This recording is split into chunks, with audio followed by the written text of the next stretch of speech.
Hello, so today we're going to go through an analysis of another augment. This is actually an augment that I'm not particularly fond of, but I think is a really important augment, especially on the current patch, and that's actually going to be aura farming.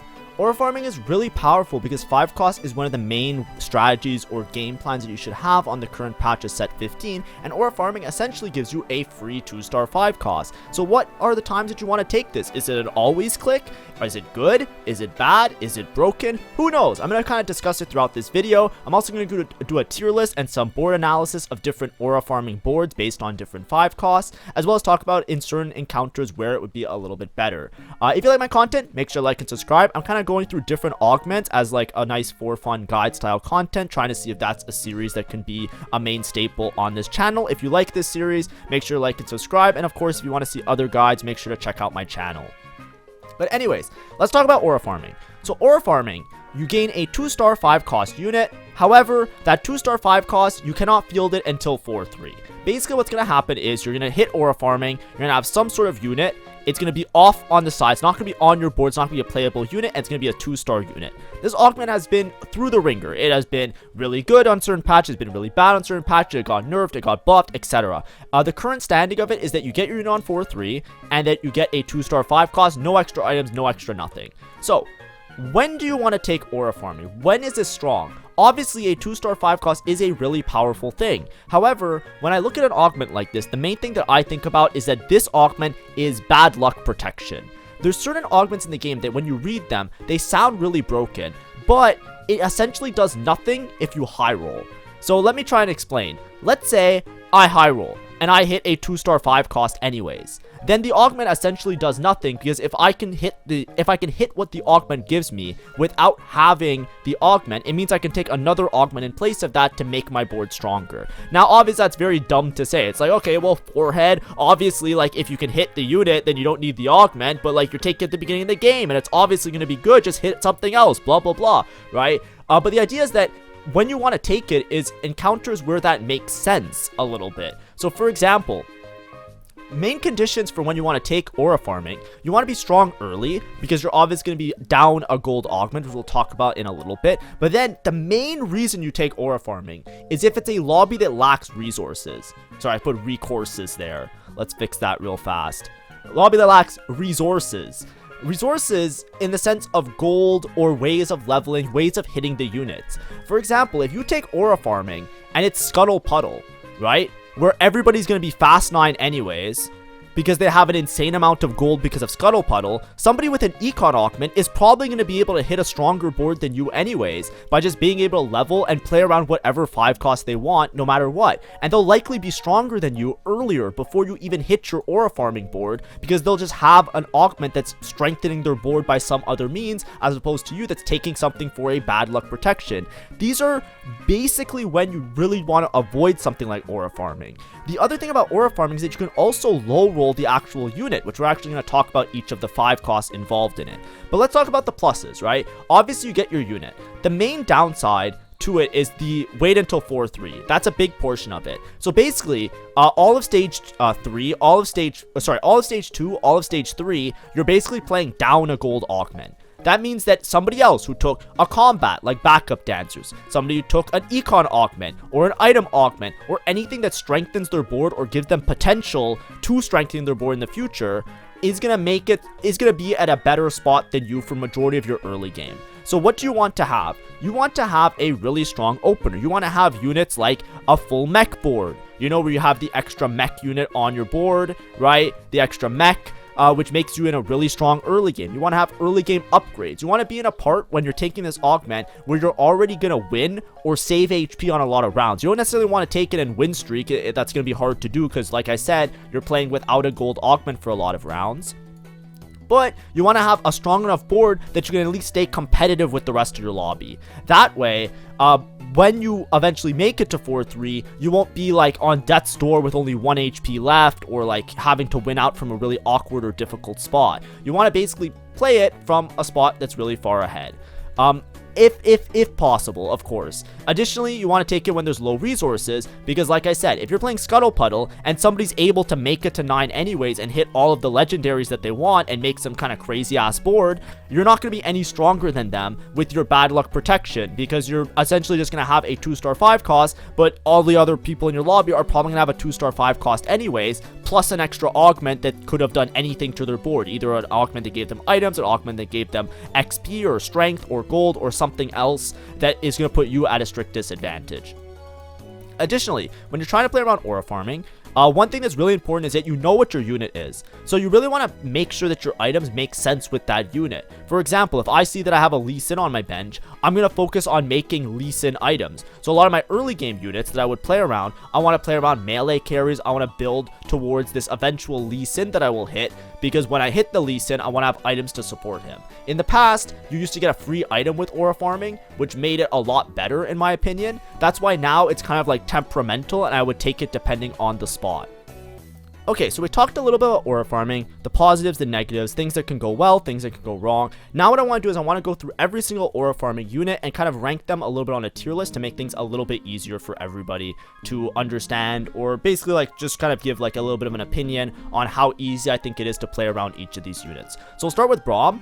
Braum to me is an A tier aura farming unit, because if you see Braum, you can play around him pretty easily, right? Braum fits himself really nicely into a variety of different boards. You can play around Vertical Bastion with any sort of backline carry. And it can usually be very stable on level 8 as well as level 9 in most lobbies, right? You just play as many bastions as you can. Here I have extra ones, but you would usually drop one of the 1 costs for the other ones. You can easily play this with a Volibear, so you can play towards melee items and play Volibear as a secondary melee carry. And a lot of times you'll actually see like a Jinx Volibear duo kind of fit themselves in on this type of board, which works really nice with the Bastion synergies, right? You just do something like this. This can be a nice level 8 board. Ideally, if you're going for a really high cap board and you're able to make it to other 5 costs, the main one that you usually see is Twisted Fate, Seraphine, and Zyra in the backline, and it's Twisted Fate and Seraphine as the main carries. Usually Seraphine has Mage and a lot of really powerful casting items, and then Twisted Fate usually is just your attack speed with Noxious Trap.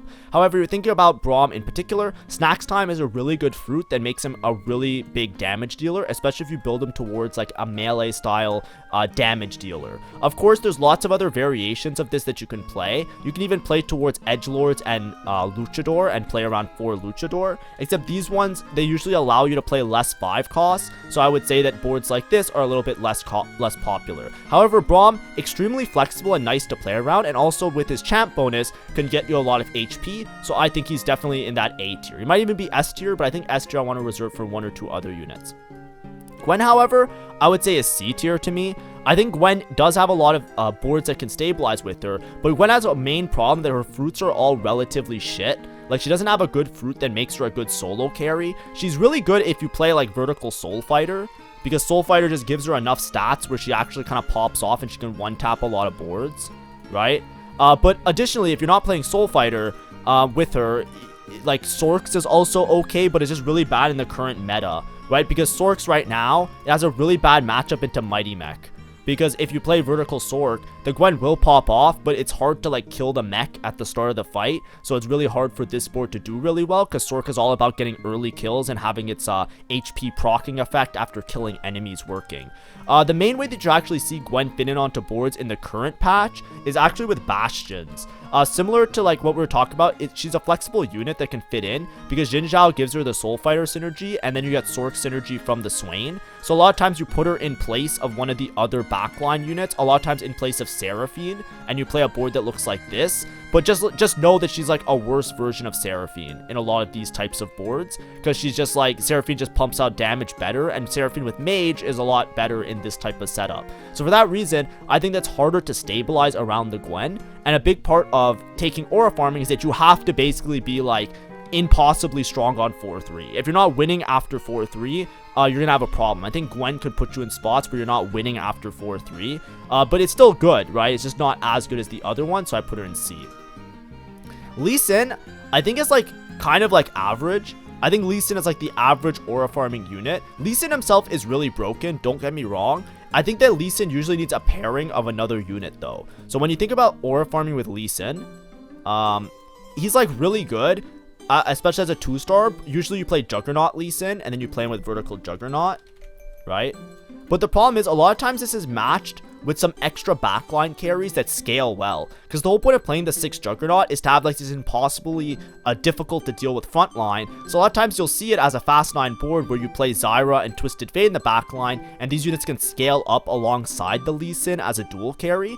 When you're playing Juggernauts, it's a little bit harder to find a backline carry. Bastion's really flexible. You can play very easily into like Luchador, Volibear, into Jinx. Works really well with Bastions. But with this board, you don't have access to some of the Star Guardians, and it also makes the backline a little bit more particular. Random 5 costs aren't as good. Like, for example, like Gwen can kind of sometimes work, but not really. But, like, besides Twisted Fate, it's hard to play Seraphine around Juggernauts. It's hard to play some of the other units. Zyra doesn't even do that much damage on her own, so it's, like, a little bit awkward. So, in my opinion, I think Lee Sin's really great, don't get me wrong, but I think that this board usually relies on another carry, and the other carries are a little bit harder to make work, because you don't have a lot of good options of backline carries. Like, maybe Ashe in some cases, but I don't think Ashe is good enough on the current patch to be like a viable means of stabilization. So that's why I put him a little bit below Braum. Now I'm trying to spread these out as much as possible, by the way, but it's just for sake of argument, which we'll go to at the end of the video.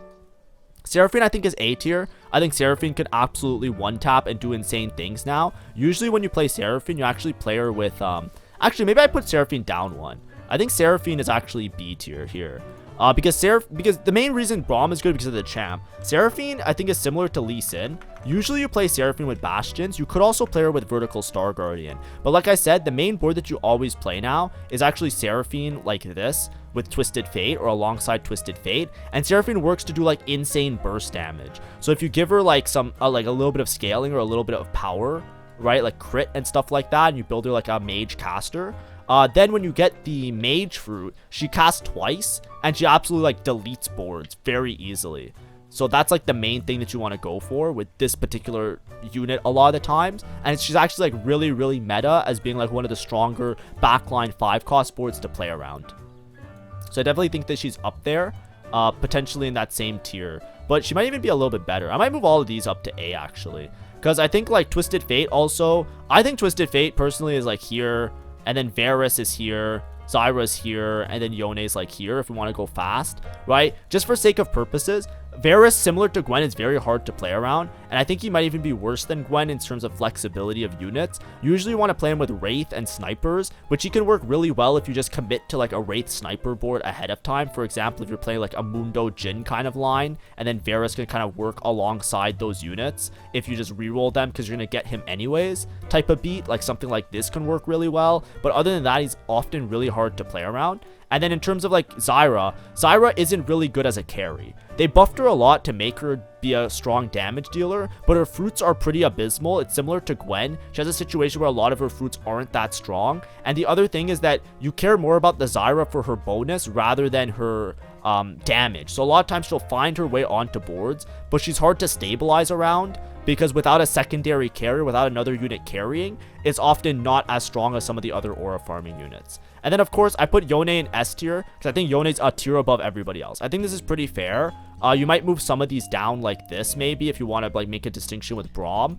But the main thing with Yone is that if you see a Yone, it unlocks basically the strongest comp in the game, which is Mighty Mech, right? You basically will it's very hard to bot for if you guarantee yourself the Yone, because if you can just get your Mighty Mech online, you don't even have to worry about wasting your gold finding Yone. You just have to like roll for Jarvan, roll for Karma, and you will be stable with the Yone too, because your mech is just going to be able to carry, because this is one of the strongest comps in the game.